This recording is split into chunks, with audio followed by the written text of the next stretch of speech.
Welcome to Basketball Heads Live. I'm your host, Glenn Pooh Harding. And tonight, we have a very special guest. This basketball head is a Long Island basketball and Hempstead High School legend, where he played for the legendary coach, Ted Adams. So you already know this is going to be a legendary evening. This basketball head is the only player to ever start on 4 Long Island championship teams. He was also twice the MVP of the state public school tournament and put his name at the top of the Tigers' career scoring list with 1,701 points. After leaving Hempstead, he attended Rhode Island University. Like a few of our past guests, Carlton Silk Owens, Mergin Sina, and his teammate Abdul Fox. At Rhode Island, he continued his steady play before turning pro and playing in countries like Hondurus, Puerto Rico, Ireland, England, New Zealand, and Portugal. Now he serves as the assistant coach at East Providence High School in Rhode Island. Help me welcome to the show, Long Island and Hempstead High School legend, Ivey-Jones. Y'all ready?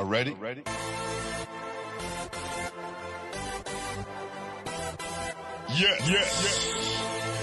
You have just stepped into the world of chaos, where everybody goes hard. Come on. Go hard. Go hard. Go hard. Go hard. Go hard. Go hard. Or go home. Never back down. You gotta hold your own. Go hard. Go hard. Go hard. Go hard. Go hard. Go hard. East Coast. Go hard. West Coast. Go hard. Midwest. Go hard. Dirty. Hurry up, everybody. Get online, buy your tickets, cause the game about to start. What's going on, my brother? I'm good. How you? I'm doing well, man. Doing well. Can't complain. Highly favorite. Good. You know how that go. First of good to be all, black. I'd like to thank you for taking your time out to joining us in Basketball Heads Live. Appreciate you, brother. Most definitely. I appreciate the opportunity to talk to you and everybody else No out there doubt. listening. Yeah, your guys is telling me I had to get at you, man. So definitely, man. Shout out to your guys, Carlton Silk Owens and Abdul Fox for sure. Yeah, definitely, man. Fox, that's my man right there. Thick as Yeah, Steve, yeah. guy right there. Yeah. Also had Mergin Sina on as well. Merg. Yeah, had Merge on. Yeah. That's good. Yeah. So what I like to ask all my guests, man, is who introduced you to the game? Really, it was my dad, man. It was like, he gave me a ball when I was 5, and I've been bouncing it ever since. Right. Okay. Yeah. So I want to salute to Dad too, man, because we like to salute to all those people who kind of put this ball in our hand and give us the direction that kind of help us shape our future, man. Yeah. So definitely salute to Dad. So where exactly in Hempstead are you from, my brother? I grew up on the hills. I lived on Mason Street, right across the street from Hempstead High School. So yeah. Oh. I had a very No excuses short not to be there. I had a very short walk. Hey, listen, and when you that close, man, just something about that vibration that you probably picked up and it got into your bloodstream, man, because you went there and you made that your house, brother. Yeah, definitely. I mean, I owe a lot to the people of Hempstead, because originally I'm from Brooklyn, Bedford-Stuyvesant, and when my parents passed away, So I heard. So my parents split up. My mom took me to the suburbs, and Hempstead was our landing spot. I owe a lot to Don Ryan and the Salvation Army, and then Coach Ted Adams, who just groomed me for that, along with Eric Kelly and everybody else, all the former greats out at Hempstead, who gave me a chance, Wow. Beat me up in practice and just got me ready, man. Just got me Yeah. ready, yo. I owe a lot to the people at Hempstead. Salute to Hempstead, man, and all the people there, man. The first time Hempstead High School kind of got on my radar was in 1986 state championships up at Glen Falls. You guys Mm-hmm. is up there representing Long Island, Mm-hmm. and Ron Moore for the Nets, Rob Moore for the Nets. I mean, for Mm-hmm. the Jet, right? Mm-hmm. He played basketball and football. He was on Yes. the basketball team. Yep. So that kind of let me know that y'all was already serious back then. Yeah, For Rob sure. was a beast back then, yo. So Yeah. I'm glad he did well, and I got to see him with the Titans. He's the receiver coach for the Titans. So yeah, salute to Rob. Definitely, man. We got to get them on here because we got to represent our guys that play basketball in New York City, man, because you never know at times like this, man, I don't Yeah, want to speak on that, man. We'll keep it yeah, going, right? yeah. So did you pick up the game early? Was you a quick learner, or did it take you some time to kind of develop into who you became? Nah, I think I picked it up pretty early. Like I said, once I started dribbling the ball, that's really all I wanted to do. My dad, put me in a few clinics. I went to a couple of camps, and then it just took off, man. It was, I played football a little bit, but I knew basketball was my calling. Yeah, I played football as well. So like a lot of us played different sports and then saw basketball was the ticket, right? Yeah, yep. Yeah. So when you was coming up, who was the best player in your neighborhood? Oof, there was quite a few of them, man. Oh, growing up in Best Eyes. What age? What age did you leave? What age did you leave? Long Island. I mean, Best Eye. What age? Best Eye. Yeah, I was 10. I was Okay. 10. Okay. Yeah, I was 10. So you had a kind of idea who were the people in your neighborhood at the time? Yeah. I mean, Dickie Lloyd, Brian Cunningham. Yeah, I mean, I played in the preteen classic at 305 Park. So yeah, I all posted that the other day. My guy Pat Burke sent me that picture, man, with his team up there, man. Those are the days. Yeah, so I played with N.A. Rock, Nostrand Avenue. So I was over there all the time, man. All the time I was over there. So shout out to my people over there on Nostrand Avenue. Salute. So with those people giving you confidence, right? Yeah. Then you get shuttled off to Long Island. Yeah. Are you figuring out your way then? Did you jump right into basketball then, or you was kind of figuring it out once you moved to Long Island, or you jumped right into it? Well, what ended up happening was, at first, I would commute back and forth. I would go stay with my grandmother, in Farragut Projects on the weekends. Okay. Hop on the bus or the train and head over to Nostrand Avenue, 305 Park, whatever, hang out with my peoples over there. But then, actually at the time, probably when school started, my next door neighbor lived across the street. His name is Antoine Moore. Actually, that's Rob Moore's younger cousin. Okay. He was telling me about the Salvation Army. And, Salvation Army was a travel team, and Don Ryan was the coach. And he was like, yo, you should try out. And I was like, I don't know anything about it. So 2 days later, he got the information for me, and I went to the tryouts, and I walked in the gym, and everybody was like, who's this kid? And I tried out, and it took off from there. Wow. That's crazy. So did you start developing any heroes when you got to Long Island, or you was holding on to those guys in Brooklyn like Dickie Lloyd and other guys that you came up under? Soon as I got to Long Island and I, started playing against, Warren Stiff and Antoine and all those guys, I was like, oh, these guys out here could play too. So yeah, the transition gradually took its toll, and going every weekend, went to, every other weekend to once a month, to whenever my mom said, all right, we gotta go to the city to go see your grandmother. So that's how that went. Got you. So Long Island became your home. Yeah.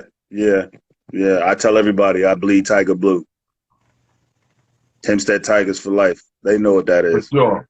For sure. For sure.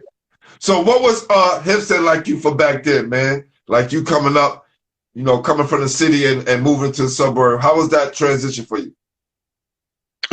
It was different at first because, obviously in the city, it's quick pace, fast pace, trains, buses, cabs all over the place. At Long Island, it's a little bit more laid back like that. You know what I'm saying? There's no subways or anything. It's the Long Island Railroad. The buses run on schedules. They don't come every 5 minutes, every 10 minutes. If you miss your bus, then you got to wait another hour for the next bus. Fact.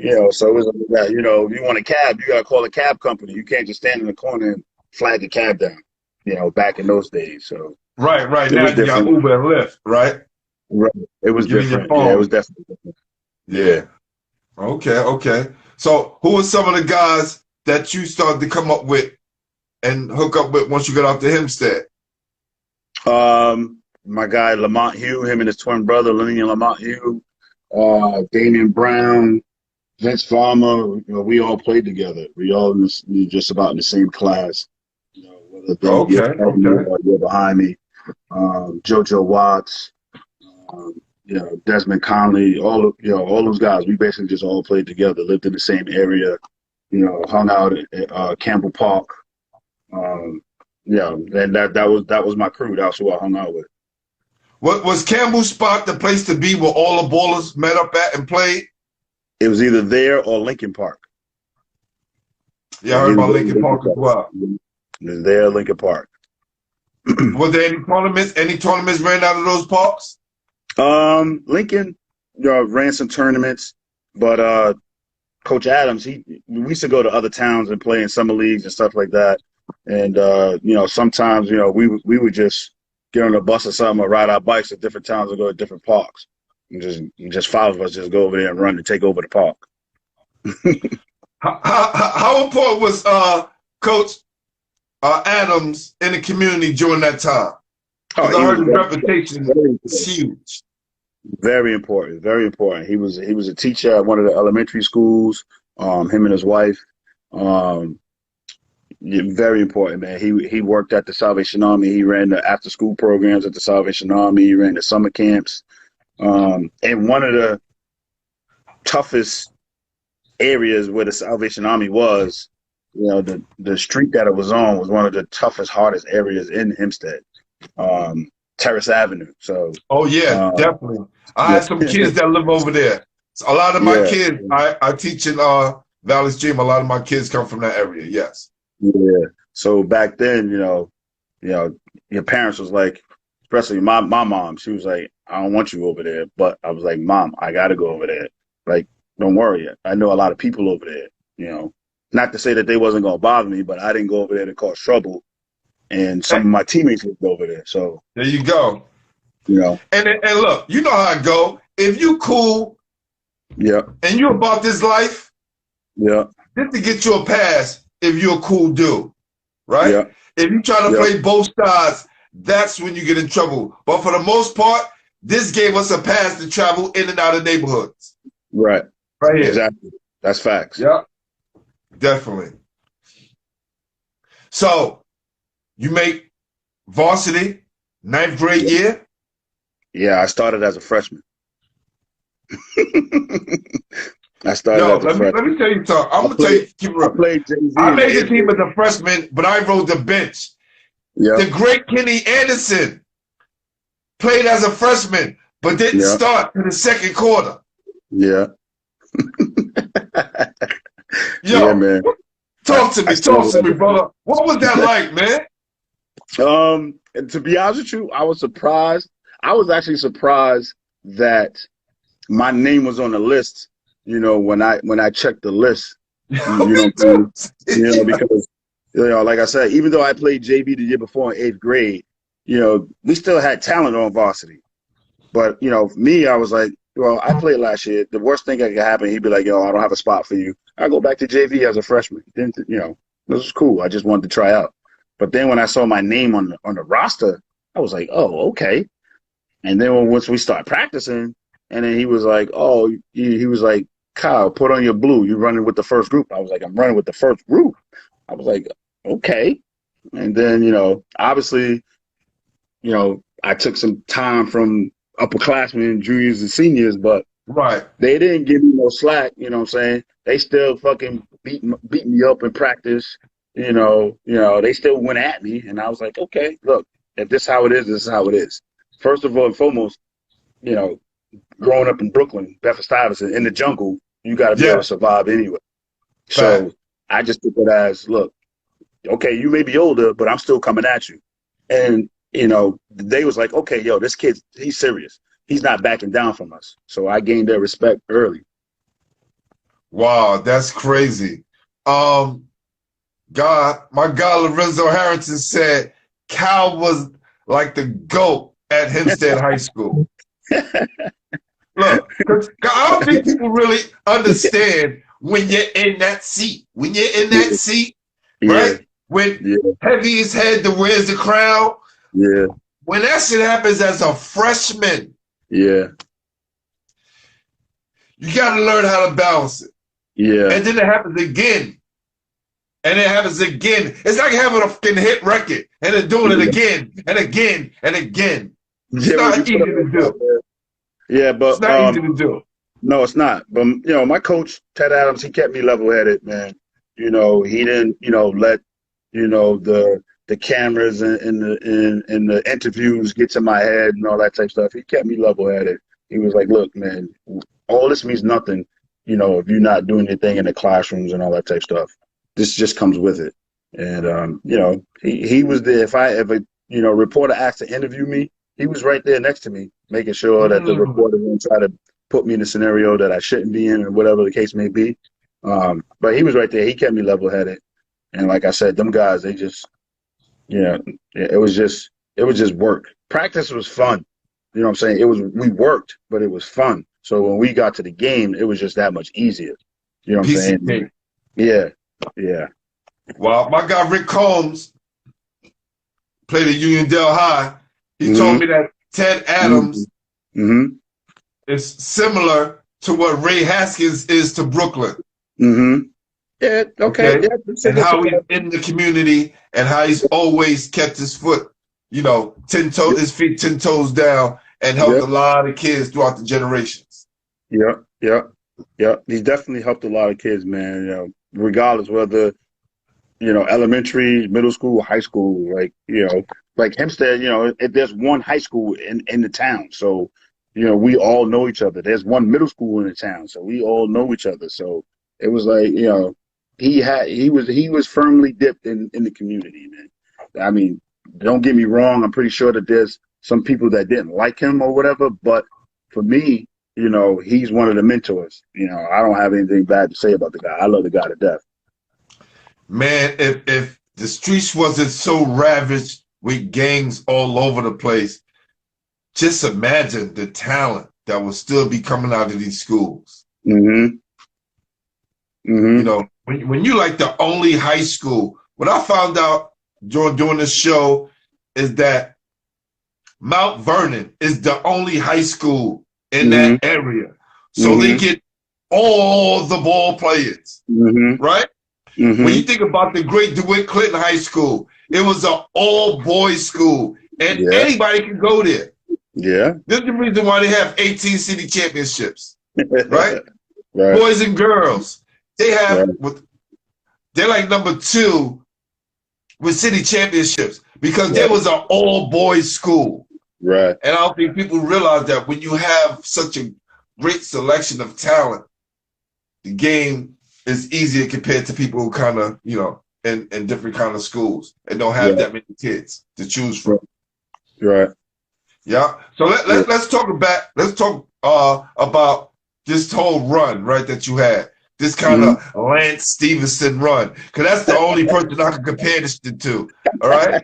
I don't care how you put it, fam.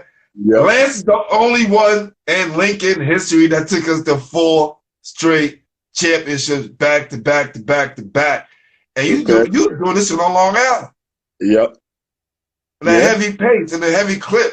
How was that freshman year like? The freshman year playoffs. I think, honestly, for me, that was the coming out party because, we basically, went through the season, I mean, we had a couple of games where it was tough, like Uniondale. Uniondale always played us tough, arch rival. We played against Roosevelt, whatever, Freeport. But I think the freshman year, those playoffs was the coming out party because, Freeport had Eric Coates. And big man Burrow was his last name. Can't remember his first name, but they were a top team. We had to get by Uniondale, and I could just remember like against Freeport we was losing, but I'm screaming at everybody, yo, we not going home today. You know what I'm saying? I'm like, I'm not going home. You know what I'm saying? And they looking at me like, what are you talking about? You not going home? I said, yo, we not losing. We got a certain standard we gotta stand up to. So. It was from that point on, it was like, okay, it's time to play. A freshman is telling us, yo, we're not losing.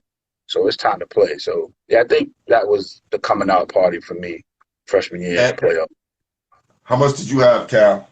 Well, I on the season, I averaged 12 points and 12 balls. No, I'm talking about that day when you made that proclamation, that day when you made that speech. How was that the coming out party? What did you do? That day, it was I don't know. It was just I was just playing, man. I was just doing my part, man. Like, cause regardless whether it was boarding, blocking shots, whatever the case may be, man. I did not want to go home. I didn't want to lose. Like you said, we had Rob Moore and the other guys before us going to the States. You know what I'm saying? Right. That was the goal was, to get to Glens Falls. Glens Falls was a big deal. It was a big deal for us to be the only school coming out of Long Island, to get to Glens Falls. That was a big deal for us. So that was our goal every year. And it's so crazy. Even though guys in the city would rather win, they want to go to Glens Falls, the city championship we hold that a little bit more dear than the state. Right. It's kind of crazy. You're right. Yeah. So, you're getting all this attention, you moving to your sophomore year. I know you got to be predicted like, one of the top players in the country, starting at a program so young, at a good program so young, and then doing so well. What did you do during that summertime to get even better for your sophomore year? Just, going to the gym, working out. Like, we all played the summer league together. So, we would have one practice a week with Coach Adams, but then he would open up the gym and let us go in there and shoot and stuff like that. Plus, I was still going back to New York at that time, back to Brooklyn at that time. So I was working out with my boys back then too, going to the parks every day and playing and things like that. So, it was just constant playing. I really didn't go to a major camp until that summer, my sophomore year, my sophomore summer year, going into my junior year when I went to Nike All-American camp. So that was like the first major camp that I went to. At Fairleigh Dickinson, right? Nah, we were at Princeton. Oh, it was at Princeton? I forgot. That's where it was at first. That was the AFB, right? That was the AFB joint. Yeah, we were there. We were at Princeton. So I was there with everybody. I was there with Kenny Anderson, Bobby Hurley. Yeah, that was the AFB joint. Yeah. I was the J.R. Ryder. You name them, they were there. I was there with them. I want to talk about that camp. Coach, 98 Degrees says, Cal, you remember when we were in BK and won 2 versus 5 to win a chip game? That's dope. That's my man, Nate Reeves. That's 98. What's up, Nate? That's 98. How you doing? So what he's talking about, we were playing in a league in Queens. One of my boys, his father sponsored us to play. We played in this league in Queens. So we go one day, we play a game. We had like 7 guys or whatever, but it got rained out. So we had to come back, the next day of the tournament, whatever, 2 days later. So we had to finish that game and then play our scheduled game on that day. But when we went back the second day, we didn't have the same guys that we went the first day. So they weren't in the book. So the only people that was in the book was me and Nate. So we had to finish that game. We were up by like, when the game stopped, we were up by like 10. But it was only like probably like 4 or 5 minutes left in the game. So me and Nate had to finish the game 2-on-5. And if you know Nate is faster than a speedboat. Like this dude can get from inline to inline like no other. So I would just take the ball out and he would just run around and get out, get open between these two guys, and I would just be the trailer. And he would beat everybody up the floor, and the one guy that was back, I would just sprint hard, 2-on-1 every time. And they turn around all confused looking at us like, yo, how these two dudes beating us? So we ended up winning a game 2-on-5, me and my man 98. Wow, that's effing crazy. Oh, let's make some noise for that right there. Let's make some noise for that. We're going to make some noise for that right there. Woo! Hey, listen. That's crazy. Yeah.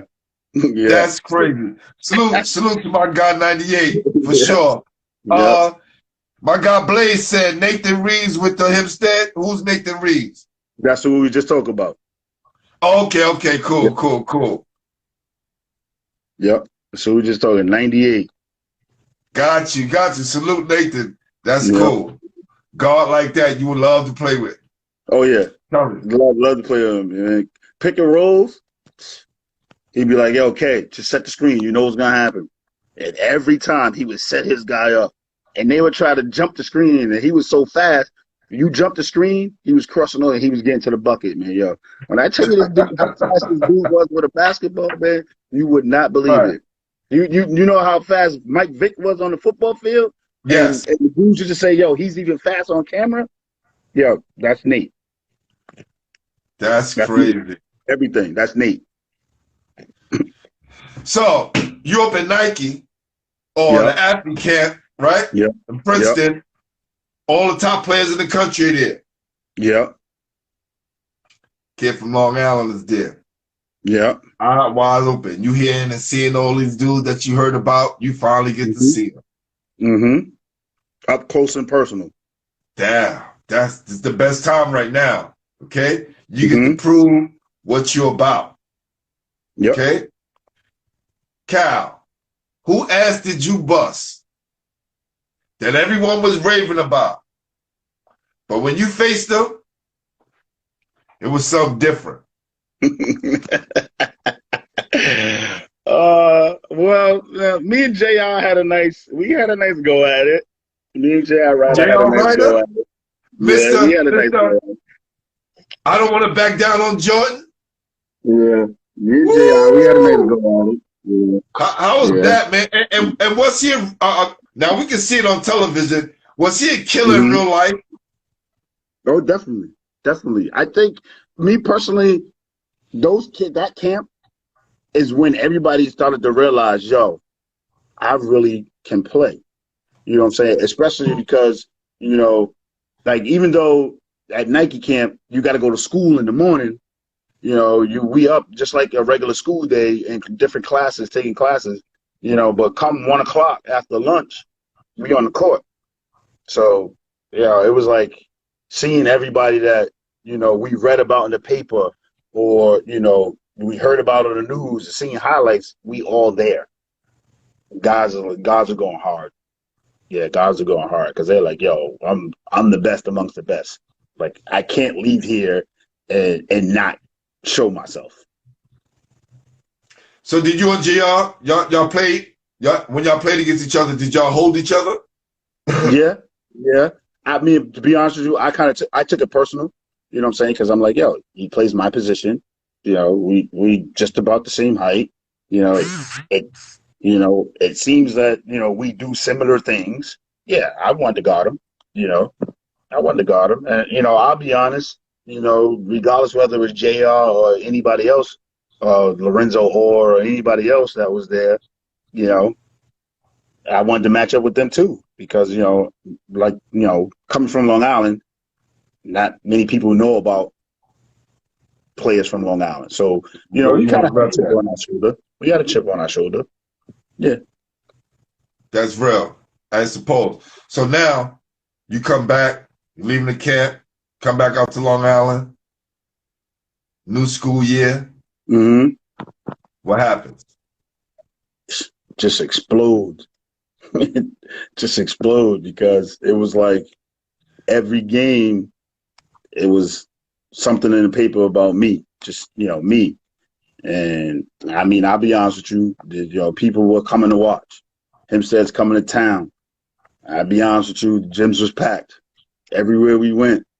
Talk that talk, Cal. Let them know. This is that night, baby. That's right. You bought them out.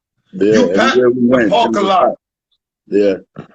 Yeah. I mean, obviously there's a few people watching and they chiming in. They know.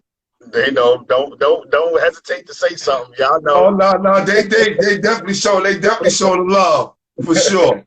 They definitely show the love. So that sophomore year, how much did your scoring increase? Because you went out with a bang, 1,701 points. Like, come on, man. Yeah. Yeah, as far as the boys go, I'm still an all-time leading scorer behind one other person, Lisa Smith. Obviously one of the best ever female players to come out of Hempstead. But other than her, I'm right there. I'm number 2 all time. Wow. So you guys, 98 Degrees said we only lost 1 game in high school. Yeah. Yeah. Hold on. In 4 years? Not 4 years. No, in 4 years, I lost 5. In 4 years at Hempstead, I lost 5. So our record, it was basically like 28-1, 30-1. Yeah. We destroyed a lot of people. There's a lot of people. Crazy. This is crazy, fam. 5 games? You guys only lost fucking 5 games? Yeah, I only lost 5 games in my high school career. In 4 years? Yeah. Y'all nuts is dragging on the floor. Like, excuse me, my nuts is back there, fam. Really? Y'all lost 1 game a year almost on damn average. Yeah. Yeah. That's crazy, man. Yeah. So what schools are starting recruiting you now? Because, your junior year is coming and they can send those letters and start recruiting you. Yeah. Well, I'll be honest with you. I got my first college letter, my college of interest letter, from Larry Brown when he was coaching at Kansas. And I was in the 7th grade. Oh, so you got hold on, because when they send out these letters, right? Yeah. Right? It got your name printed here. Yeah. One of those. And remember, he said letter of interest. Yeah. Right? So now you gotta be showing those letters and they just be a letter of interest. Right. For sure. At the time, I didn't know who Larry Brown was. You know what I'm saying?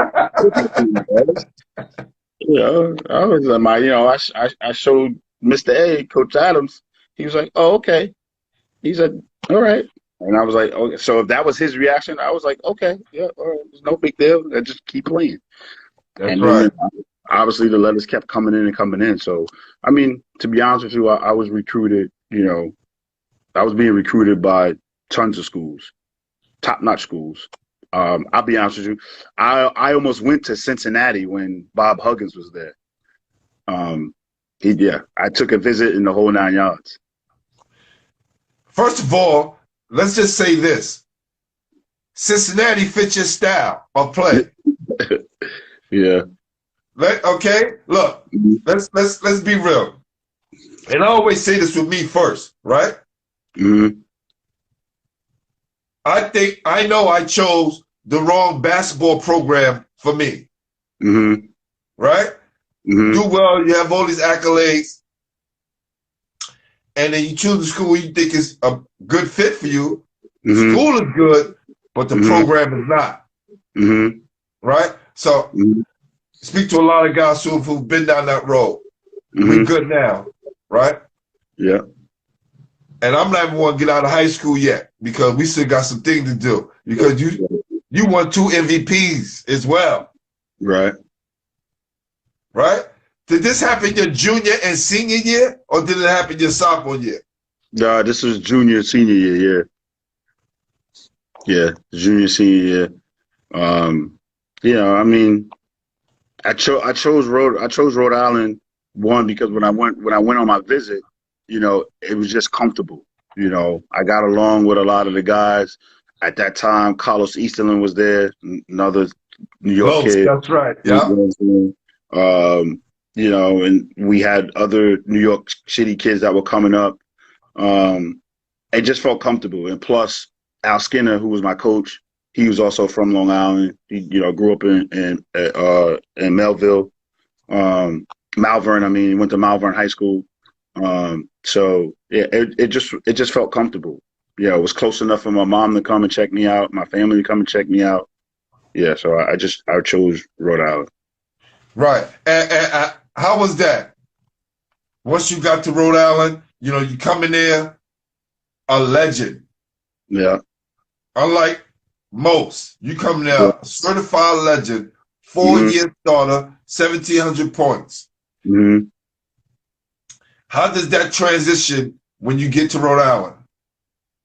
It was a culture shock at first, because obviously Rhode Island, University of Rhode Island, predominantly white school, very low percentage of minority people there. Coming from the city, regardless whether I'm coming from Brooklyn or I'm coming from Long Island, the pace is much faster. If you here in Rhode Island, when I first got here, we wanted to go to the store, we had to go to the gas station. You know what I'm saying? Yeah. You know what I'm saying? All the stores are at gas stations. Yeah. Compared to back home, you just go to the corner. No, you got to get in your car and go to the gas station in order to go to the store. So yeah, that was a culture shock. Yeah. So, but like my freshman year, I sat out. I was a Proposition 48 my freshman year, so I sat out, and then I played 3 years after. Yeah, definitely was caught up in that situation, man. Mm-hmm. So many obstacles, and so many, I would say, roadblocks that they set up and put in the way to kind of stagnate a lot of players that was coming out back then. Mm-hmm. But we made it through, man. Mm-hmm. And excuse me, that transition, how was the school part for you? You already said you was a good student. Mm-hmm. How was the academic portion for you? It was all right. It was different because obviously you're in college, you're by yourself, so you got to get yourself up and get to class. You know what I'm saying? There's no more get out the bed, or somebody coming in there. I know this happened to some people, throwing cold water on you to get you out of bed. Yeah. It's you. You got to grow up now. So obviously it was a struggle at first, but once I got a hang of it, it was all right. Go to class. People, classes are out compared to when you're growing up. School all day. Right. Yeah, being in school 6.5 hours, 7 hours. Right. You know what I'm saying? You either got 2 classes a day or you got 3 classes a day, and it's either Monday, Wednesday, Friday, or Tuesday, Thursday. So obviously for those, no offense, those of us who went to college, been on college campuses, there's way too much ample, still time.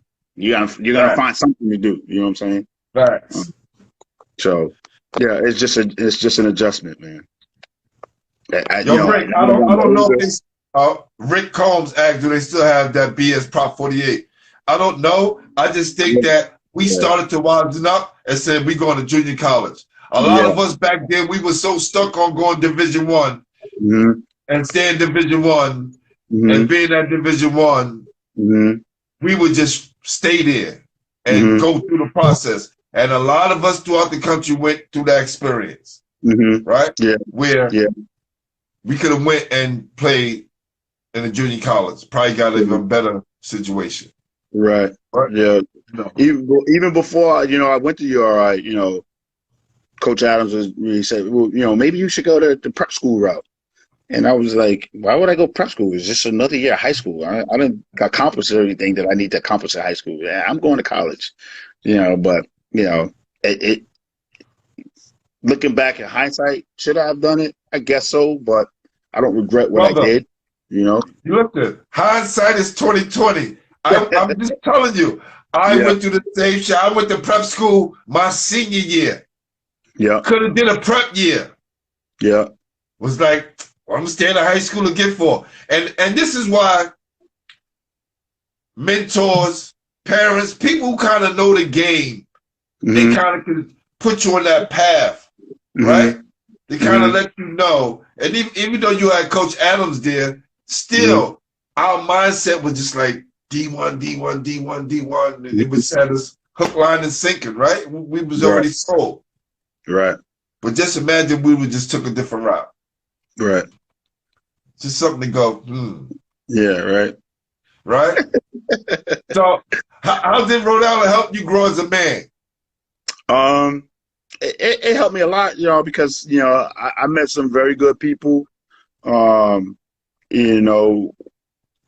to the fact that at the time there were so few minorities, the few of us that was there, we stood up for ourselves. We one day we just took over a school building and we demanded more money for minorities to get more minorities into the school. So, today, to say that for today, that there's probably 50 more percent minorities at UR right now than it was back then is huge. And to be a part of us taking over a building and getting certain, dignitaries and whoever else the case may be, the president of the school and whoever else, to sit down and listen to us, that was huge. So, yeah, a big part of that, man. So, not just basketball wise, but, that was something that happened on campus that helped mold me, to stand up for something. That was extremely important. Yeah, you got Abdul. Fox said, we took over a building, son. Yeah, he was there with me. That's right. That's right. So my guy Silk hit me up. He wanted to make sure, he said, yo, and he hit me up twice. Like, yo, G, don't forget. Tell my guy I said, what's up? That's my guy. He was my sweet mate when I came back to finish up my degree. That's right. He said that guy's a great player and even a better person. So I want to salute you because that's my OG. He was a senior and the star of our team when I was a freshman. Okay. And Silk was like the guard. Like, he was the first dude I saw with the Nike Air Forces because he just came back from AFI All-American camp. And they had the strap on the bottom. There was the blue Nike stripe with the white sneak. I've never seen it. Y'all can laugh at me if y'all want. Y'all can steal the Nikes y'all want. But back then, it was a new sneaker that just came on the scene. And Silk was the only person with him. And we was like, oh, shit. Now, listen. Don't laugh at me. 1983, I made the Lincoln varsity team with a pair of canvas Chuck Taylors. There you go. Ain't nothing wrong with that. A white T-shirt and a cut-off pair of jeans. Now, I asked my nieces, if you got two guys coming into the park, right? It was three, but I said it was two. One guy, he got a full Jordan outfit with the headband, a wristband, brand new pair of Jordans. The other guy show up looking like me. Cal, which one are you picking? You're a ball player. Which one you picking? Well, me, if I want somebody that's gonna look good, obviously I'm gonna put the person with the Jordans on. But me knowing myself, I would have been like, nah, I'm picking you. Because this dude coming out here with jeans, he gotta know how to play ball. This is the killer. This is what I was trying to explain to my nieces, but they so much like girly girls, they was like, "Ooh, we want to pick the cute one. Oh, he looked nice. He probably got new sneakers on. I don't want the bummy one." I'm like, "But you gonna? The bummy one is the one that's gonna. He's the killer." Yeah. Yeah. It's crazy, crazy. But let you know that you're an official basketball head for sure. Oh, I appreciate it, man. I appreciate it, yo. I've watched you, different episodes and all that type of stuff, and I'm like, yo, this is a pretty good show, man. So I give you credit, man, because you come on, you ask the questions, and you get people to speak truthfully, man. So I appreciate it, man. I really do. Thank you, man. I appreciate you, brother. Appreciate you. So, what was life like after you left school? Hold on. Let's back up. Let's rewind. All right. Now, your schedule in the Atlantic 10. Yep. One of the toughest in the country. Yes, indeed. Okay. Yep. How was your time, and how did you guys do while you was at Rhode Island? We were right there. I mean, UMass was our nemesis. Calipari. Definitely. Yeah, when Calipari was there with the refuse to lose logo, saying on their shirts coming in, acting like they all that. They gonna kick our behinds. Like, nah, man, that's not going down here. And then we had to deal with Temple, with John Chaney, matched up against Aaron McKee, Rick Brunson, Eddie Jones, so, First of all, that's a pro lineup right there. Oh, yeah, definitely. Okay? Definitely. And you got to face them twice a year, sometimes 3 times in the playoffs. Exactly. Right? All 3 of them made it to the pros. Yes. Mark Macon. Mark Macon was there too. Killer. Yeah. He's a walking bucket. He was coughing up buckets. Yeah, right. Atlantic 10 was a dogfight, man. It was a dogfight every night in Atlantic 10. You got Rutgers, you got St. Bonaventure's, Duquesne, George Washington. Mike Jarvis was the coach at the time at George Washington. So, it was a dogfight every night in the A10. And it was a lot of talent. It was a lot of talent in the A10. And how many did y'all pack it in your arena, in your gym? Yeah, well, when I played there, we had Keeney Gym. So it was only like 4,500 people. Now they got the Ryan Center.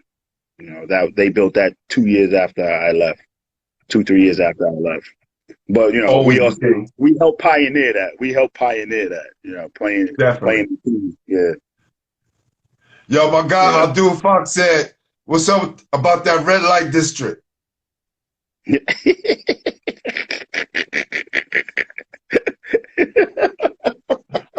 That's up to you if you want to go there, fam. Ab is throwing the questions. I'm just delivering them. Yeah. He's bugging right now, man. He's not going. Shall we move on? Yeah. He said Steve Worth at Rutgers. Steve Worth, yeah. Yeah, he was a problem. Yes, he was definitely a problem. That's crazy. So, what was life like once you left school, and what was the transition like? The transition for me at the time was, I'm done with school. What is it that I'm going to do? Because I had my first child going into my senior year at Rhody. So I had my first daughter. So obviously it was either get a job or, see if this basketball thing is really going to pan out now. And then, had a little small tryout with the Knicks, and then I went overseas. So how was that life for you overseas? And what life lessons did you learn while you was over there in them different countries? Yeah, definitely learn. Well, obviously, depending on the country, you learn somewhat of it, some of the different languages, how people live, You know, like Honduras was my first country. Honduras is a third world Bring country. the phone down some. Bring the phone down some. So there you go. There you go. So yeah, Honduras was my first country, and it's a third world country. So you know, you got people living in huts in mountains. I had never seen that before, so that was different. And you know, at night there's no electricity. So for me, my apartment was on the same street as a hospital. So that's the only reason why I had electricity at night. You know what I'm saying? Wow. But there was no street lights, you know, like when I'm in my car, you know, there's people walking, but they got flashlights, you know, flashing their flashlights so that you could tell that that's a person walking over there. So yeah, it was just learning different cultures from different countries, and you know, understanding how people live. You know, obviously sampling different foods. You know, because obviously a brother get hungry. You know, That's right. You got to put something in that stomach. You ain't gonna get that over there, so you gotta adapt. Yeah. You know, so yeah. I had Kim Hampton on the show, and what she said when she was playing overseas, I think she played like 13 years overseas before she even came back and played the WNBA.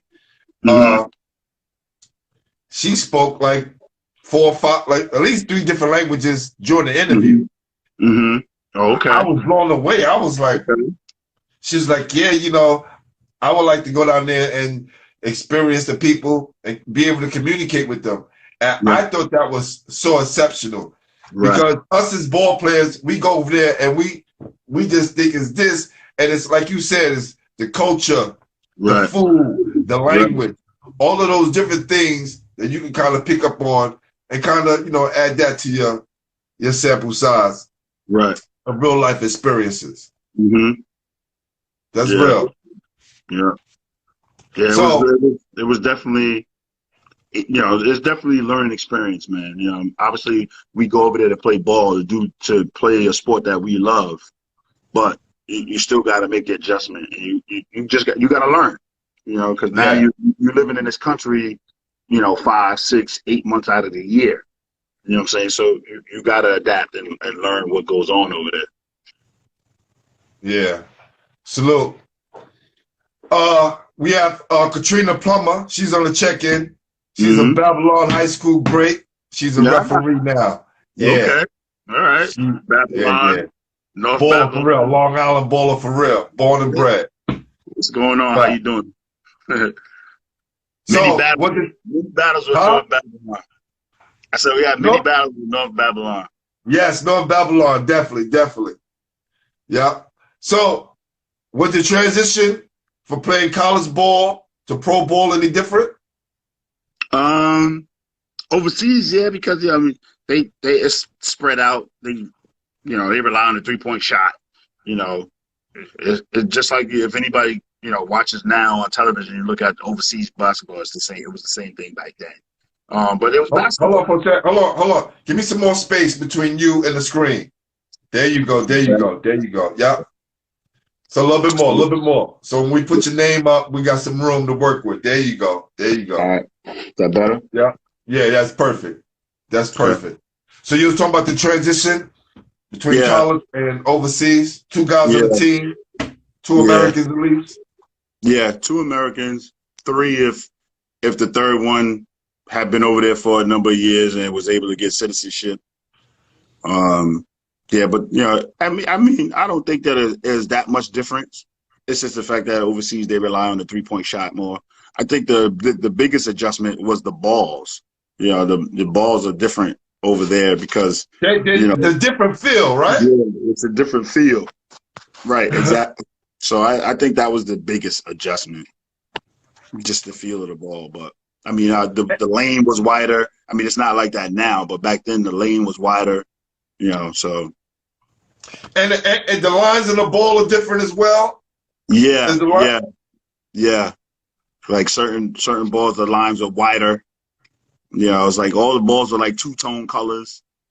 And people don't realize when you're a shooter. I know for me, if it was too much space in the background, I really didn't shoot that well. compared if there was more covering in the background, right? Yeah. And Right. I heard some guys overseas saying who were shooters, they had to adjust their shot because of the wider lines. And and when you being a ball player, look, coming from the city, you have balls you playing with like this, right? They got the dent in it, you got the bubble in it. So we constantly adjusting. Right. It's a constant adjustment. Right. But when you get paid to play, Right. there's no time for error because they send your ass right home. Well, exactly. With the quickness. With the quickness. Yes, yes. And there was no guarantees, fam. You have a couple of bad games and your ass get hurt. See ya. See ya. Yeah, we got somebody else on the line. When did you stop playing ball competitively? When did I stop? Yes. In between my two daughters, I took a 2-year hiatus. You know, once my second daughter was born, and then when she was like 3 years old, I started up again. And I think the last time that I officially finished was like 02, 03, around in that time. So I played a total of 7 years, 7.5 years. And which country was the best country to play when you had your most fun time playing and living as a person? It was two places, definitely England and New Zealand. England because, you know, in London it's just like New York City. It's fast paced, you know, underground music, clubs, the whole 9 yards, buses, trains. So it's just like the city being in London. And then New Zealand was like the suburbs, like Long Island. You know, you got houses with backyards and grass, and you know they're nice and spaced out. And you know you got your white picket fence and all that type stuff. You know, so yeah, both places I enjoyed the most. Those two I enjoyed the most. Okay, cool. So now we gotta make that transition from playing ball to the real world. Yep. And I speak to some of my guys that I've interviewed in the past. Some had good experiences transitioning out of basketball. Some transitioned very well. How was your transition? My transition was good. You know, my transition was good because once I started playing, it was full blown, you know, daddy mode. You know, taking the kids to school, picking them up, make sure to get their homework done, you know, starting them out, you know, in sports or whatever. You know, my youngest daughter at the time, she liked to do dance. So I was going to, you know, dance recitals and all that type of stuff. And then, you know, as far as jobs, you know, I started out in group homes and now I work, you know, different school districts dealing with behavior students. So, that's what I've been doing for the past 25 years. That's real, man. That's real. So how did you end up at East Providence? And how has it been outside of the pandemic? The pandemic. Yeah. So just real quick, but before East Providence, I was coaching at Woonsocket High School. I was the head coach there. I coached there for 8 years. And then I left there and I started coaching a professional team here in Rhode Island called the Providence Sky Chiefs. I did that for 3 years, and then that folded. And then the opportunity at East Providence came about just because I had been out of the loop of high school ball for a number of years. It was just an opportunity to get back in the loop and to coach kids. So I've been there for the past 2 years, and everything's going very good. Shout out to East Providence High School and the townies and my players who are watching, and some of the parents because I see them up on here. So shout out to y'all. I appreciate it. But yeah, we so far so good. Good transition. We've had some success. Last year we lost in the semifinals of the states. This year we got a good team coming back, so we're looking to make another run. So we'll see how it goes. Coach 98 said, "Are you still running 32?" Yes, I am. That's what we ran at Hempstead. You got to go to the bread and butter. One of your favorite plays, huh? Yeah, we got to go to the bread and butter, Nate. That's real. And that's dope too, man. You keep that. You keep that. And you pass it on, man. Yes, definitely. Yep. So I know when I was talking to a lot of my guys, there was, everybody looking for you to come back out to Hempstead. And I'm not knocking the people out in East Providence. Salute to you guys.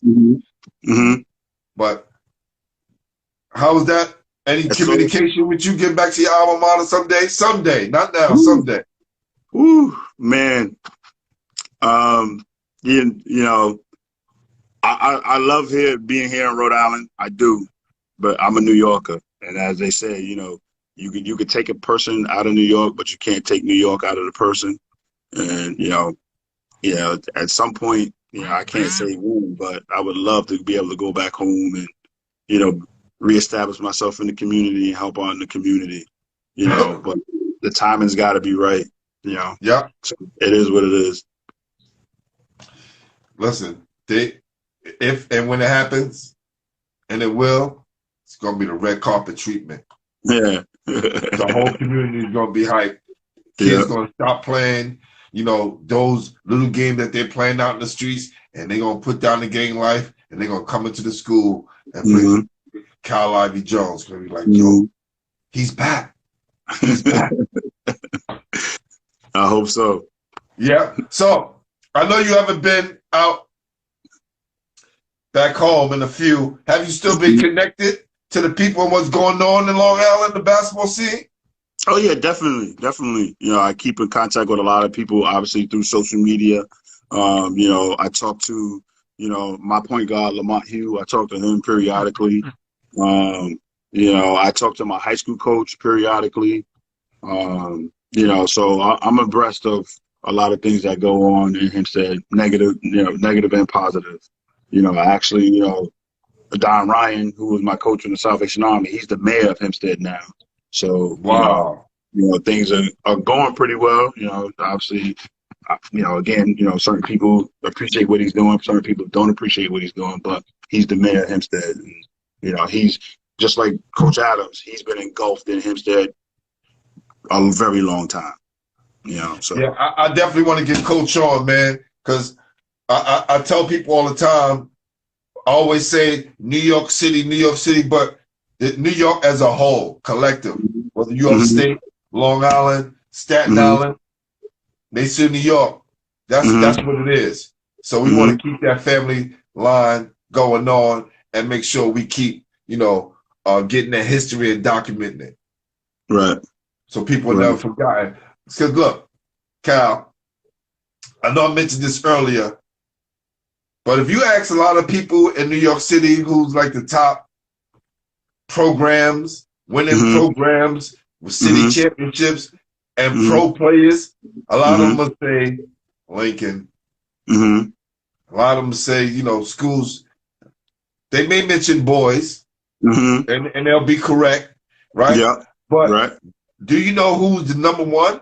Who has the most city championships and the most pros in the NBA? And it's the same number. The same number? There's a public school? The same number of championships and the same number of players in the NBA. Oof. What school? One school? What school would that be? I don't know, because there's a lot of them. Yeah. Andrew Jackson got to be in there somehow. No way. Not even. No. They not even in the top 10. No? Wow. Let's say they're not in the top 5. They're not in the top 5. No way. They're not in the top 10. Nope. Wow. Lorenzo says Springfield. Hell no. They're not even on the list. No disrespect. They're not even on the list. They on there somewhere. They're on there somewhere because they want some city championships. Okay. But the school with the most city championships, Jefferson, no. Good job though. They're on the list. They're on the list for the most pros. Yeah. Not for the most championships. Arthur said Malloy. Malloy's on that list. But for the most pros, not the most championships. Christ the King? No way. No. And this is why basketball heads is going to be so important in the future. Yeah. right? Yeah. Because we want to make sure that these schools. Somebody said, Who's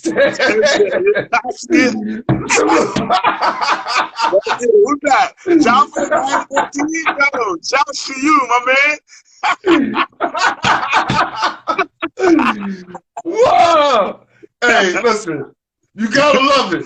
You gotta love it. You gotta love it. You gotta love It's it. a broke school, yes, and that school is Talentine? no No. way, no way. Wow. Even though Talentine went to like 3 out of 4 city championships, Yeah. my guy John Johnson was there and Ernie Meyer. All right. Yeah, who is it then? DeWitt Clinton. Oh, Dwight Clinton. Okay. All right. All right. Clinton. Yes, yes, Arthur, yes. DeWitt Clinton, 18 city championships, and they sent 18 players to the NBA. Wow. Okay. Tiny Archibald went to DeWitt Clinton. You know how many years of high school ball he played? I want to say 2. 1. 1. Ineligible. Ricky Sobers went there as well. Ricky Sobers didn't even play for Clinton. Wow. And he went to the NBA. Wow. I'm about to say that's a blast from the past right there. Yeah, I had him on last week. All right. Good interview. All right, we're going to get you out of here soon. Top 5 ball players from Long Island in your era.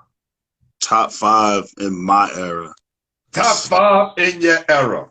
Top 5. I'm being biased. Hempstead, period. Hempstead, period. And can't nobody in Long Island say anything else. Hempstead, period. But no, if I got to pick 5, I would have to say Eric Coates. Played at Freeport. It was always a battle with him. Who else? Charles Mann. From Long Beach. Was he looked like he was a grown ass man in high school back then. Charles Mann with the same man, Charles Mann. Who else? I would have to say Al Lyson from Oceanside. Tall, skinny white boy who had game. Who else? Oof. Derek Brower. Matched up against Derek Brower. Yeah, with the third group. Yes. Yeah. Another one. That's 5. Yeah, another one, man among boys.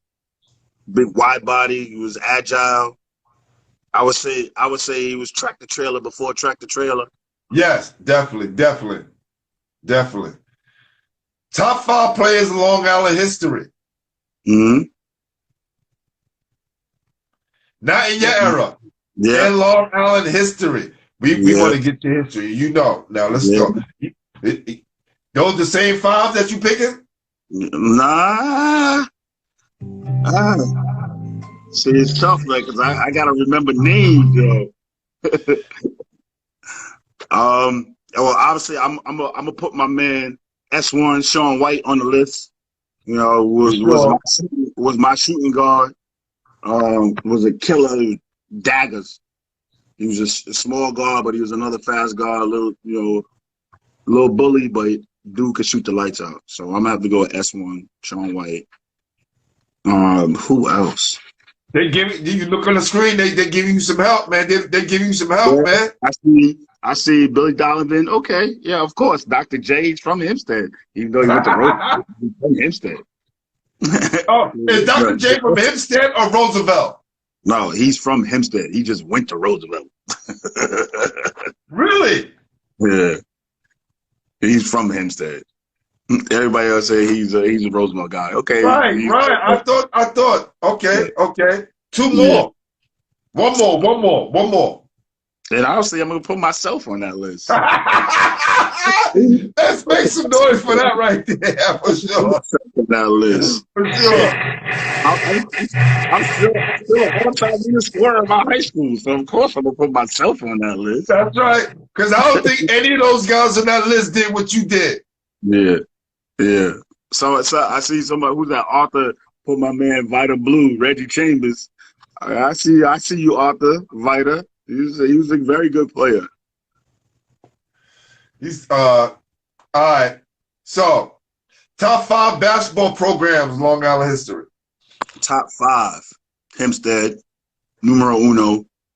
Out Uniondale, Roosevelt, Freeport. And I'll go with Long Beach because they were tough. Long Beach was tough. There was a lot of guys out of Long Beach. Yeah, and you got to put Amityville on there too. Yeah. You got to put Amityville on there. There's some tough players that came out of Amityville. Some very tough players that came out of Amityville. Somebody said Roosevelt, St. Agnes. Yeah, St. Agnes. They were. That was more back in the days, right? They were Catholic school. They were Catholic school. I see they put Mount Vernon. Yeah, Mount Vernon was tough, but they didn't have as many players as these other schools, in my opinion. Who is Rory Glasgow, aka Butter? Rory Glasgow is a legend. He's a legend out there. Definitely. Okay. He's definitely a legend out there. Yes. Definitely got to get them on, man. We got to get these guys on the show, man. Yeah. Now listen, I'm gonna make it a point. I gotta show Long Island some love, and I gotta get out to Staten Island. Once I get out to Staten Island, because I've already been upstate a couple of times already. Definitely gotta get out to Staten Island. What's your thoughts on reclassing back? Reclassing back. Me personally, only if it's going to really help you. I think there's a lot of kids nowadays that are going to these prep schools and they reclassifying too early, and then they don't develop.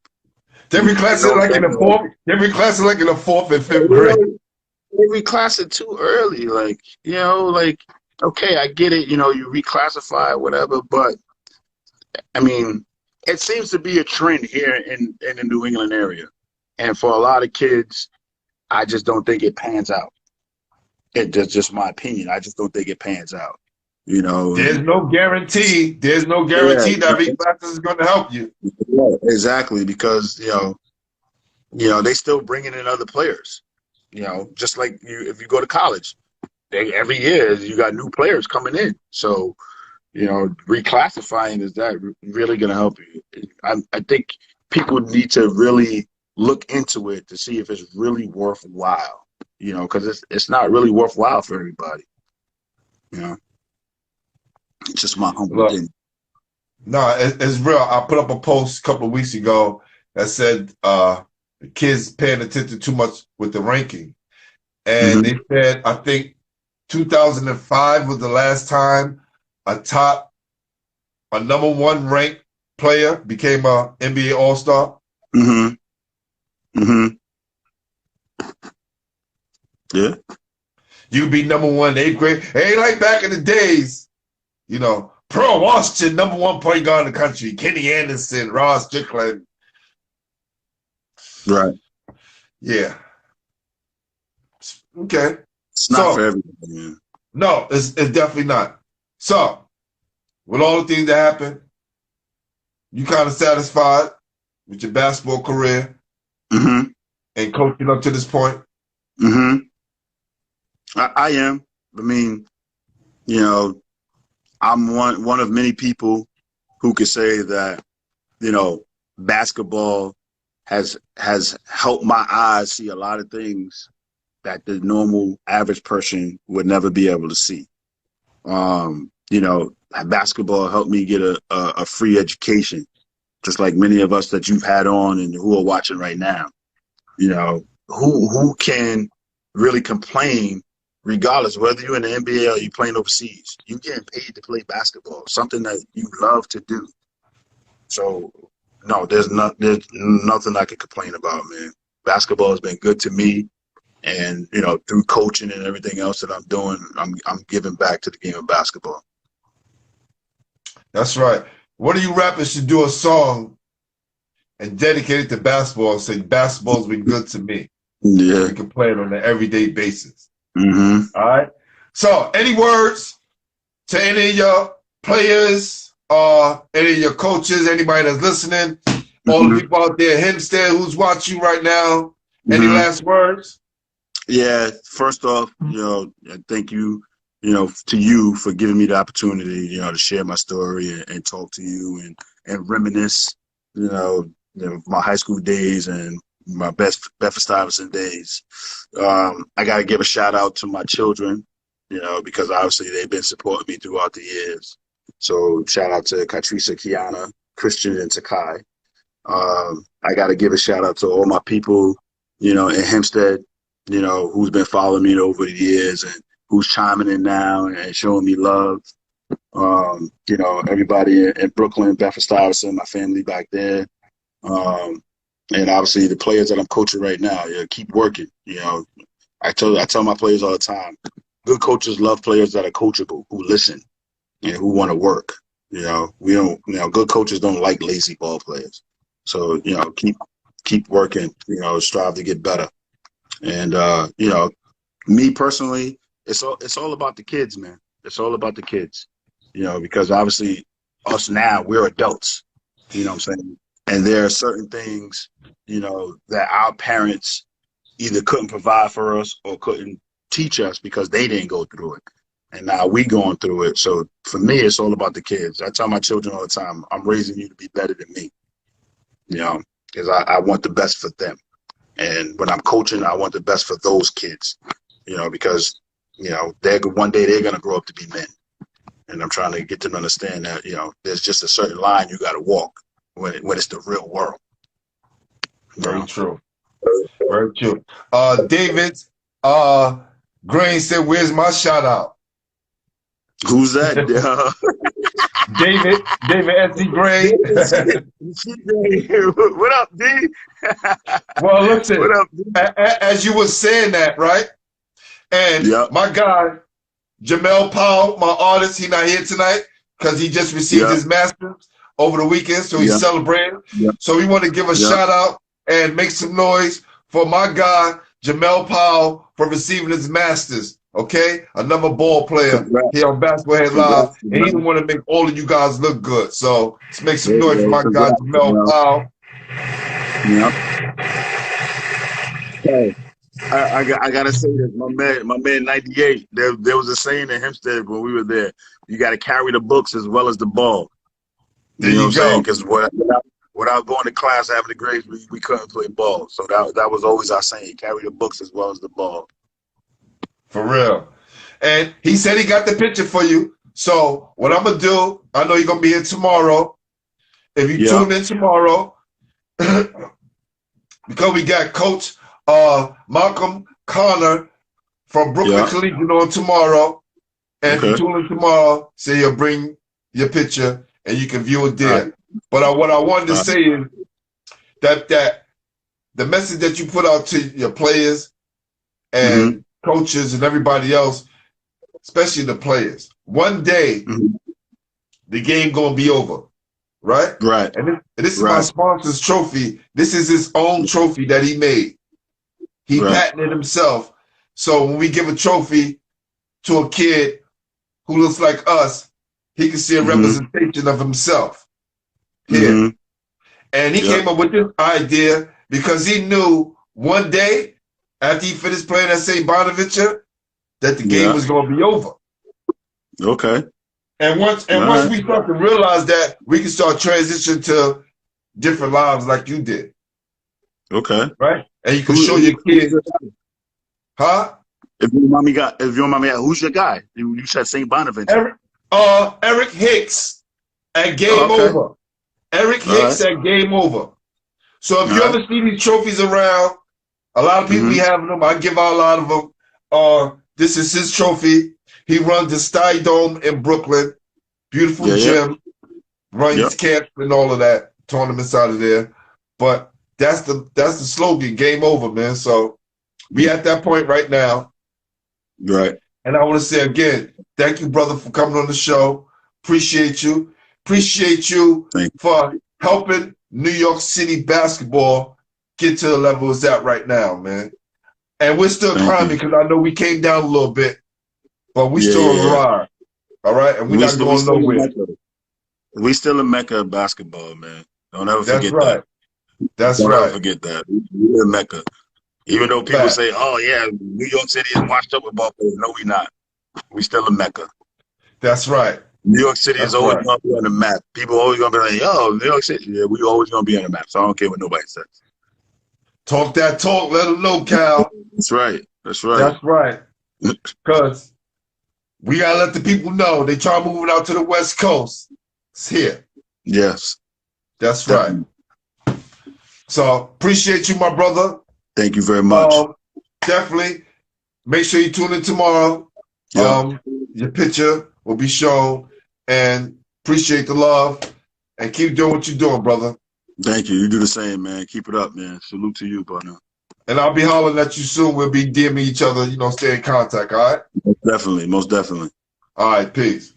All right, peace out, people. All right. Wow. That's legendary right there. Cal Ivey-Jones, Hempstead, Long Island legend, Fisher, 4-year starter, 4 championships. That's legendary. All right? So, bringing my man real quick, see what's up.